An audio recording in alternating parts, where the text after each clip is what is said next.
सबसे पहले डॉक्टर वार्ष्णेय से शुरुआत करता हूं। वार्ष्णेय साहब, जब भी आयुर्वेद की बात आती है तो इसे सेकेंड ग्रेड मेडिकल सिस्टम क्यों माना जाता है, जबकि हजारों साल पहले यही आयुर्वेद भारतीयों की लाइफ को, न केवल लाइफ स्पैन को बढ़ाता था, बल्कि हम दिखा रहे तस्वीरों में किस तरह से शल्य चिकित्सा भी 2500 साल पहले आचार्य सुश्रुत किया करते थे। दीपक जी, आपका ये बहुत ही वैलिड क्वेश्चन है और मैं इस बात से बहुत प्रसन्न हूँ कि आप ऐसे एक ज्वलंत प्रश्न के बारे में बात कर रहे हैं। अगर आप एलोपैथी का नाम ही देखें और उसका संधि विच्छेद करें, एलोपैथी मतलब एलो एंड पैथी, ग्रीक में एलो का मतलब दूसरा होता है, तो नाम ही बताता है कि एलोपैथी एक दूसरी पैथी है। इसका मतलब इससे पहले कोई एक और पैथी रहती होगी और वो थी ट्रेडिशनल मेडिसिन। आयुर्वेदा ही वैसा एक ट्रेडिशनल मेडिसिनल प्लेटफॉर्म है जिस पे हम सब लोग काम करते हैं। हमारा एक अच्छा मेडिसिनल सिस्टम है, रिपोर्टेड है, क्लासिकली डिस्क्राइब्ड है और उसका हिस्टोरिकल डेटा भी हमारे पास बहुत अच्छा है। इस जस्ट बीच में ये 200, 250, 300 साल का जो गैप है जिस दौरान उसके बारे में इतना प्रचार नहीं किया गया, वो काम अब आज हो रहा है।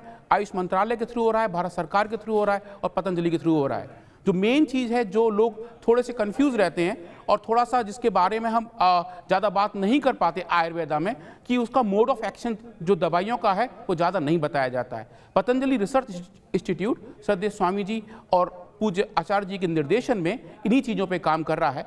पिछले 1.5-2 साल में हमने कम से कम 50 से ज़्यादा औषधियों का मोड ऑफ एक्शन पता किया है और साइंटिफिक एविडेंस पैदा की है। एविडेंस बेस्ड मेडिसिन को लेके हम आगे आए हैं और हर एक दवा के घटक का वो किस तरीके से काम करता है, एक आदमी के सेल के अंदर, एक एनिमल मॉडल के ऊपर या फिर एक पूरे समूचे इंसान के शरीर पे, उस पर हमने काम करने का प्रयास किया है। ड्रग डिस्कवरी के पूरे प्रोटोकॉल जो इन विट्रो बायोलॉजी से लेके इन विवो बायोलॉजी से लेके ऑल द वे क्लिनिक तक जाते हैं, और बाद में उन मेडिसिन का जो साइकोसोमेटिक एनालिसिस है वो भी हम सब लोग कर रहे हैं। और हम प्रयास कर रहे हैं कि आयुर्वेदिक औषधियों का डेटा, साइंटिफिक वैलिडेशन हम उस भाषा में जनरेट करें जिस भाषा में और लोग भी समझते हैं, इस केस में एलोपैथिक डॉक्टर्स, ताकि हम उन्हें कन्विंस कर पाएं कि हाँ, ये भी एक प्रमाणीय चिकित्सा विधि है और इसका इस्तेमाल भी वैसे ही किया जा सकता है जैसे और पद्धतियों का किया जा सकता है।